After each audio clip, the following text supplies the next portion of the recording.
Boss Brief, a strategic guide on how not to be an asshole at work. You'll learn about bad bosses, how they can be detected and handled, as well as how to tell if you happen to be one. Join an executive and an executive coach, both artists working in marketing and advertising from over 2 decades, who are here to offer you the ultimate guide on how to navigate any employment landscape. Here are your hosts, Eugene S. Robinson and Stephanie Peirolo.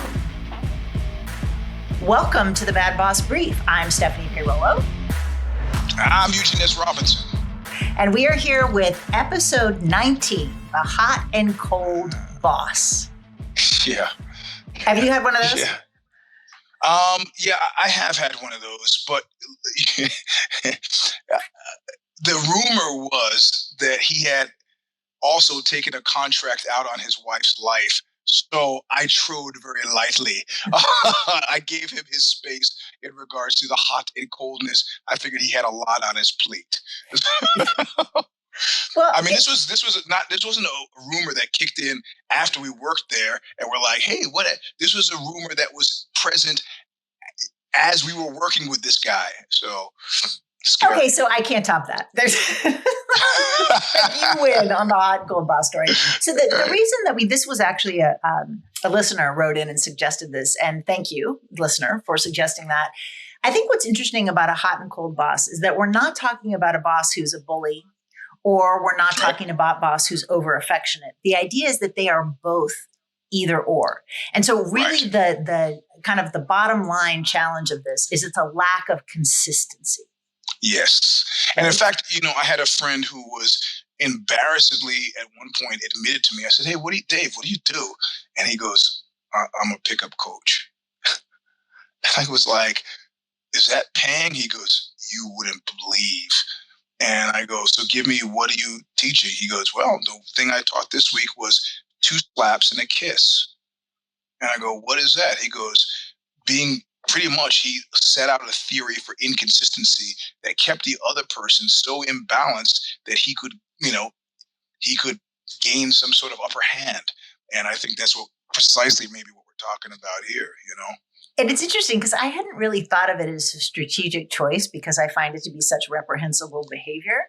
But yes. I mean, I guess, yeah, that's just sort of deeply disturbing to me that someone has that as their job, that they teach people how to do that. Well, and what started this was you and I were talking about Jimmy Fallon, right? So for those of you that haven't seen the articles, there was a Rolling Stone article that described the Tonight Show with Jimmy Fallon as a toxic workplace and talked about the fact that for all of his affable persona and, singing things and all that, he's actually a really hot and cold boss. And they described it in the article as there are good Jimmy days and bad Jimmy days.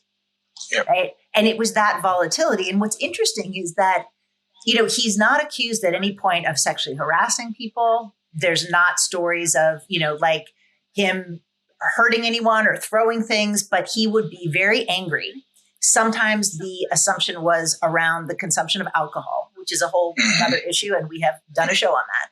But it's the idea of not knowing what it is that you're going to get that caused people to be so unhappy. And one of the things that they actually said is they would make jokes, air quotes, about wanting to end their lives. Yeah.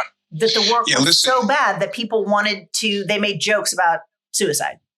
I think Jimmy's finished. And I think there's a template that's been established. If you're thinking, oh, well, the same thing happened to Ellen.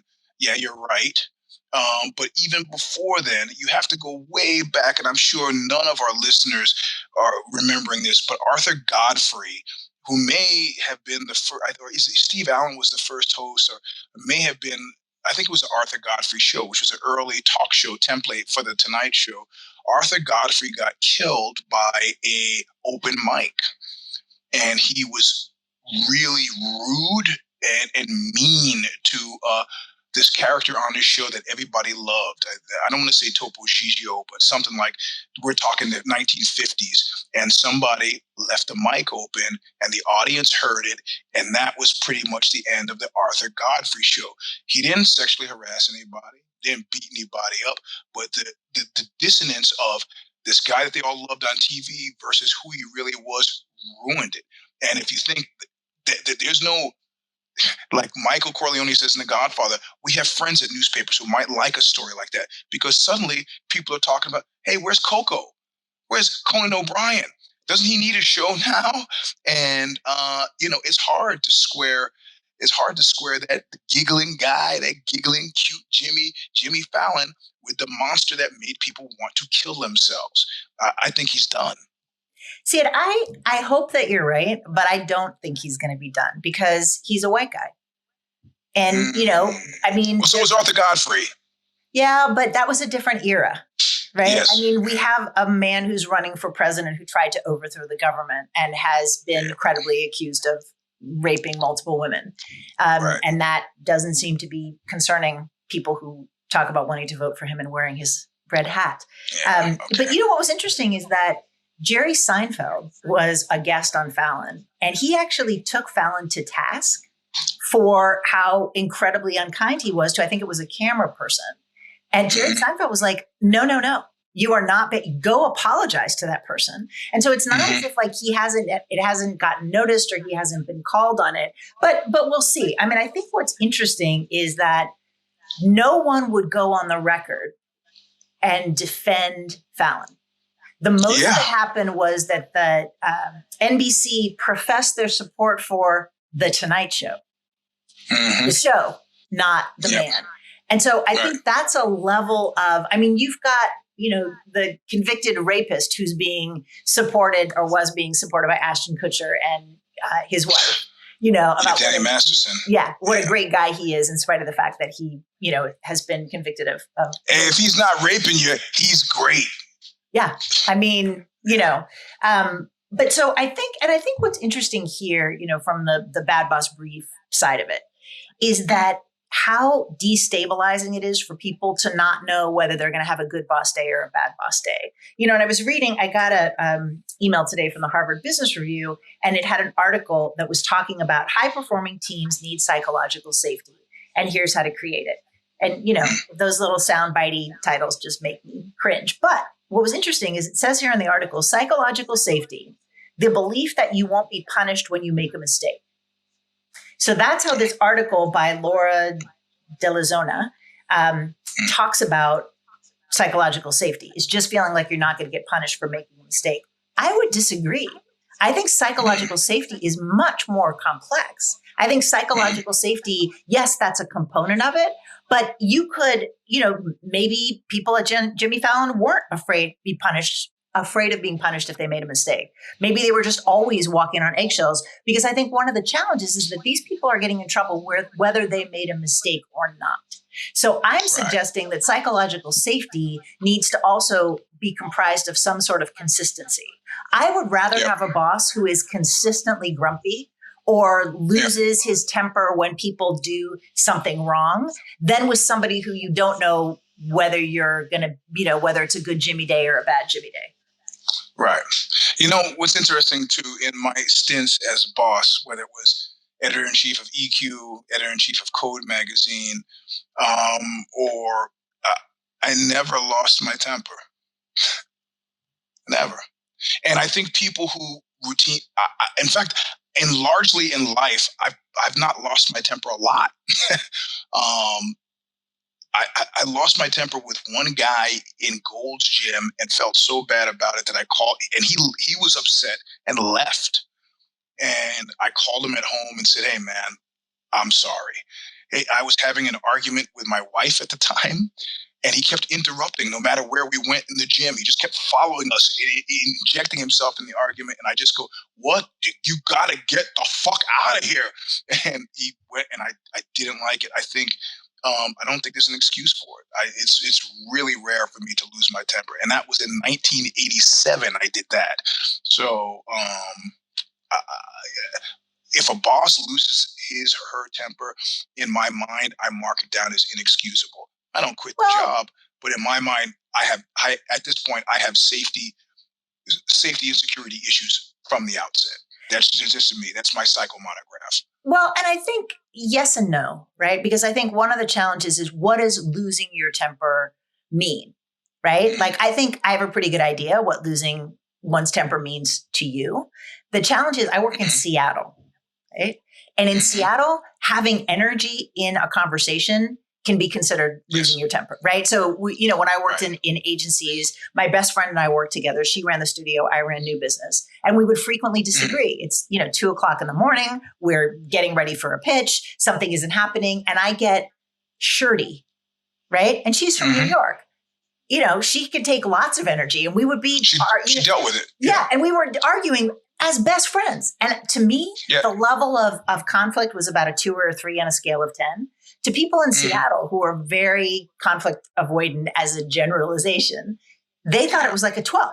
Like, we had to go outside to have any kind of conversation because we were bringing a level of energy that made people uncomfortable. So I think that's the challenge, is a lot of times losing your temper is in the eye of the beholder. And I also think that it's gendered, right? I mean, I can give somebody a side eye and they think that I have, they act as if I've thrown something at them. And I think also that there's, one of the things that I've noticed is, and I say this to my clients who are usually women clients, sometimes as a leader, you need to show a little tooth, right? And then the argument of that is like, if you see dogs establishing dominance, the kind of like, when they just curl their lip and there's a little growl, that's a warning to everybody around them. You're getting close to a line that you don't want to step over. And I do think that it's important for women to be able to indicate you don't want to see what comes next. Right? Whatever it is, however we signal to the people around us that they are getting too close to a line they don't want to cross. Right. I do think that we need to be able to express that. But I agree with you. There's no excuse for really losing your temper in the workplace. I lose my temper all the time, but I can also say that I've never done it at the workplace in the way that I have done it in other aspects of my life. That's a wonderfully diplomatic way of putting that. We're just going to move on from that one. The end of your temper. We're just going to move on from that one. I might, I'm Italian, and I might have thrown crockery once or twice, not at someone, but in the vicinity. Anyway, I think that there's another side of this. So we've been talking about the angry side, right? That negative thing. I think what can also happen on the other side is you can have bosses who are get too emotional too quickly, right? So this is the boss that might start and come into a new organization and talk about, how they really want to have everybody feel connected and it's an inclusive environment and we're one big family and, and really get to want to get to a place of emotional intimacy way more quickly than is normal. Like 2 days in, they want us to be best friends. We can talk about all of our romantic issues. Like the boss who tells you they love you. Yeah. And I think that is equally problematic. And I think that that's also a red flag. And I think it's one that people don't necessarily see right away because the impact that person has, especially if they're starting in a new job, is, oh, wow, he seems so kind and he wants to talk to people and he talks about being vulnerable and emotional safety. Like, isn't that great? Yeah. You can't fall for that. Yeah. That's also, I think, a red flag. And I think that sets up something because you know that the pendulum is going to swing back the other way. Yeah. Right? Yeah. The thing is, one of the best bosses I've ever had, and I say this without fear of contradiction, and I found him to be inspirational, was Andy Grove at Intel. And he wrote a book called, I think, Only the Paranoid Survive. And he was kind of a hard-charging guy. We occasionally would make fun of him, just because we're jerks. His English wasn't the greatest, but English wasn't his first language.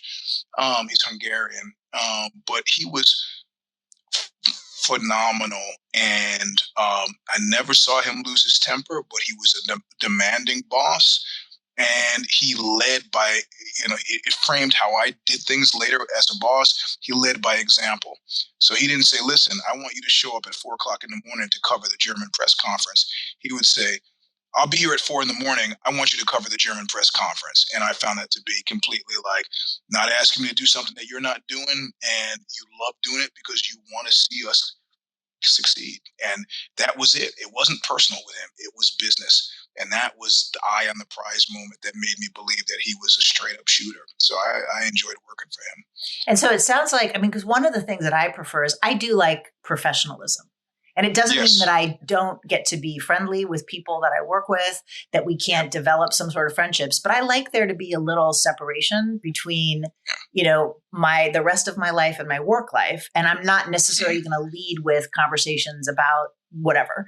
And I think that, and maybe that's generational, maybe that's just my personality. But the idea that there some separation is useful. I think that's one of the things that I don't like about these overly effusive bosses. A lot of times what they want to do is they feel like a connection is about shared confidences. And sometimes they will pull those confidences. Like there's a saying, and I don't know what it is, but a friend of mine who is Spanish says there's a saying like when the cat pulls your tongue. Right. And it's this idea of like people who force you to tell them more than you're actually comfortable telling them. And I think a lot of this, like bring your authentic self to work, can be a setup for people who want to like pull, like get those confidences out of you when you may not actually want to deliver them. All right. And of course, the only reason that is a problem is because you will later find it weaponized and used against you. Hence, hot and cold. Exactly. And so I think, let's talk about, since we like to get into some practical suggestions, if you work for this person, what are some of your options? So, if you can, I think you should probably leave, because in my experience, these people, particularly the ones who are very volatile, generally have either psychological issues that they need to be addressing or substance abuse issues that they need to be addressing, or both. And often those don't get addressed. I think this is also especially challenging because I don't think it's an accident that Jimmy Fallon works at The Tonight Show, and that for a lot of people, writing for The Tonight Show or working on The Tonight Show is a dream job. And so you see that a lot, that there's this understanding of like, you work in a creative industry, but this person is so talented. And a lot of these white guys get cut all sorts of slack because they're talented. So they're grumpy. So they're whatever. They're talented. And so I think that, that's one of the things that if you're in this situation, I would advise is like, even if this is your dream job, it's not going to be a dream job if it destroys your physical and mental health. Right. You still need to look at leaving. Now, the other thing is that a lot of times if there's a senior person that has this kind of hot and cold, it will trickle down. So one of the showrunners that worked on the Jimmy Fallon show, a number of them are cited as being very dysfunctional, but there was one who was such a bully, and it was a woman.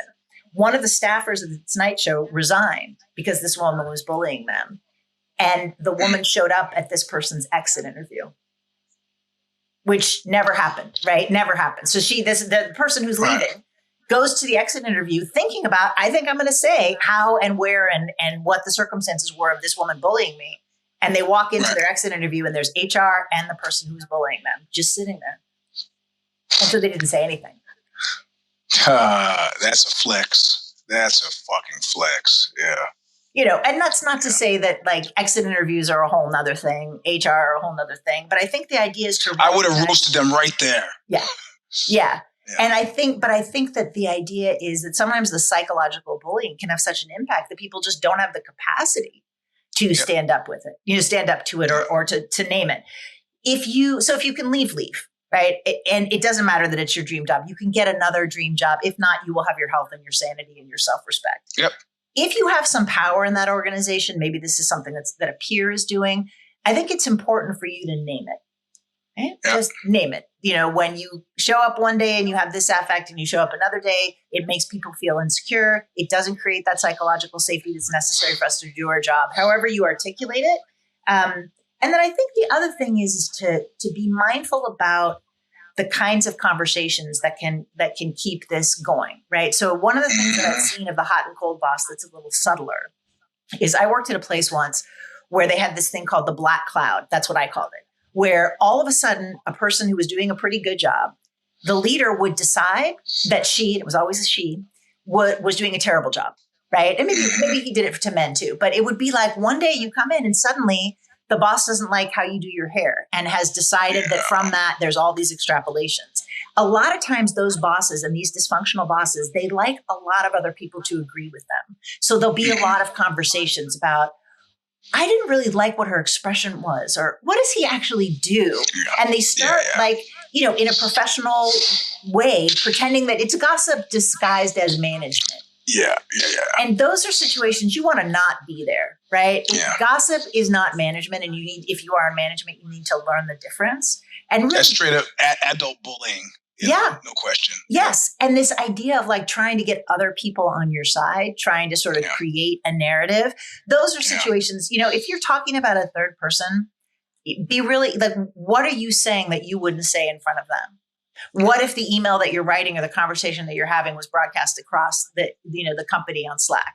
Like, to try to keep those things in mind. But basically, like try to get the heck out of there. Any other suggestions? There's a guy who was really interesting. His name was Jim.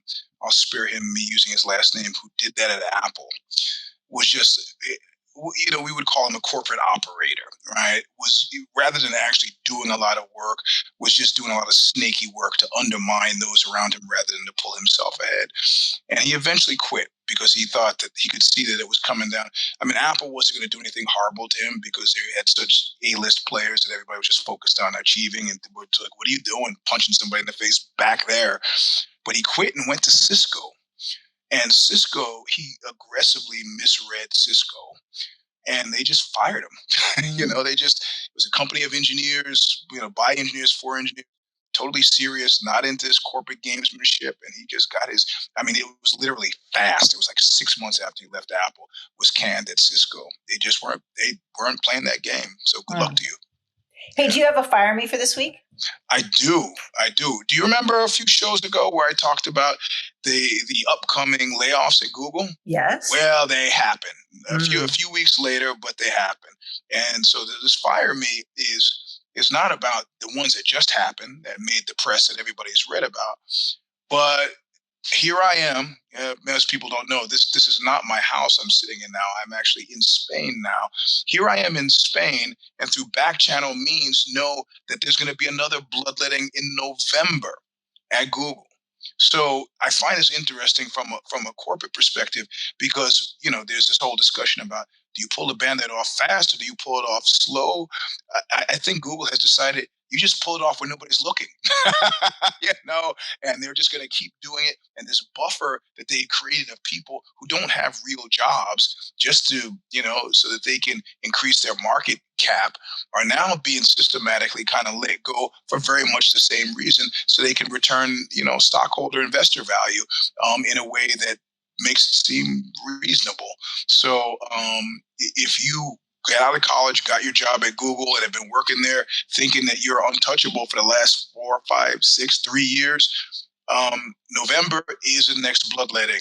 Those of you who have Google stock, all of you might want to act accordingly. I don't say that this is a good way to do business. I don't say that this is a bad way to do business because I don't have any metric by which to figure out success in this instance. But I just know if I, from 6,000 miles away, know that a bunch of people are about to get canned at Google, it's probably not the greatest look. You know, in my mind, you either do it or you don't do it. How about if your partner walked in and somebody told you your partner's going to dump you in 3 months? How does that feel? Doesn't feel good. You probably would not be able to function well afterward. So think about that, upper management at Google, when you think about whether or not you're a bad boss or not. Unless this is all part of the larger strategy, right? The idea that the pandemic, when workers got a lot of power and people said, I'm not going to come into the office and I'm going to do quiet quitting or whatever, is this not a way of reasserting? Right? Is this not a way for companies to say, and especially given that, you know, your healthcare is tied up with your employment? For Google and all the other tech companies that have been doing layoffs, it's kind of like jerking the leash. Like, hey, remember, I'm in charge. I'm the boss. And don't be thinking that you can do this other stuff. I have to say it's working. Based on my time on Northern California freeways, It is working. People are going back to work at Facebook.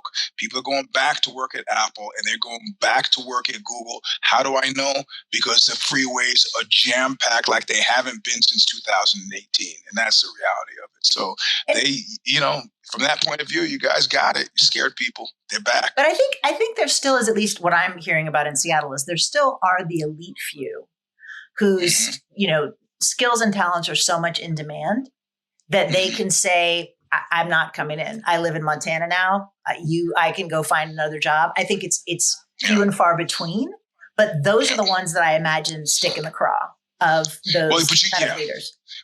But those ones are untouchable. They're untouchable. And so what they do is to minimize their presence out of existence, so that they don't become, there are no Jeanne d'Arcs there. They don't want any heroes of this movement. So they're being, they're just being bought out. It's a different type of scab, right? Yeah.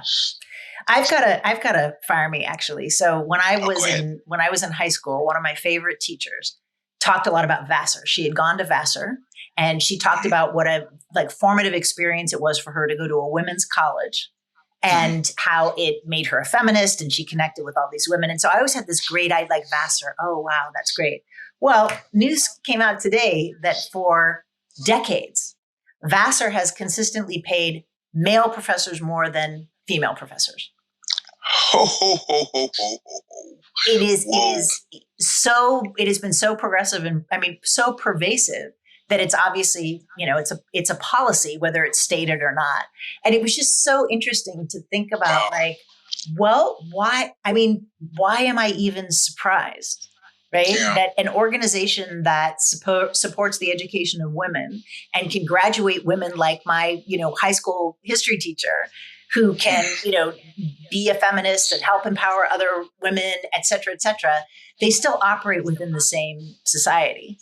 But it was just one of those things where you're just like, oh. Yeah, man. Yeah. Sadness. There you go. There you go. That's a good one. All right. Well, and I think that's all we've got for this week. Thank you for joining us from Spain. I don't know what we're going to talk about next time, so please send us some suggestions.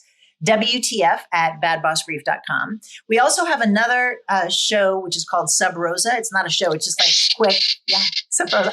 So I've been recording the last couple of ones since you've been on tour. I had to do my own shh, which just made me sad. So I'll be glad when you come in. And what we do is they're about 5 to 10 minutes long, and we just take a viewer question, answer it. It's a little free advice. So you can also reach us at WTF@badbossbrief.com for that as well. So, all right. See you next time. Adios. Adios.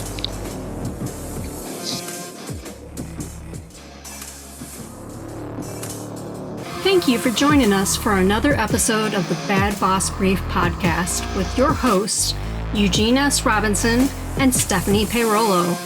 You can check out more of their work by visiting consigliera.substack.com for Stephanie and eugenesrobinson.substack.com for Eugene. You can also find Eugene at Mr. Sleep 3, that's number 3, on Instagram. Reach out with your questions, concerns, work case situations, or suggestions to us at WTF@badbossbrief.com.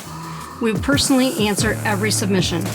Be sure to join us at badbossbrief.substack.com every other Wednesday for episodes of Bad Boss Brief and every single week for our Sub Rosa shorts, so you can gain further insights into your workplace environments. Until next time, don't be an asshole at work.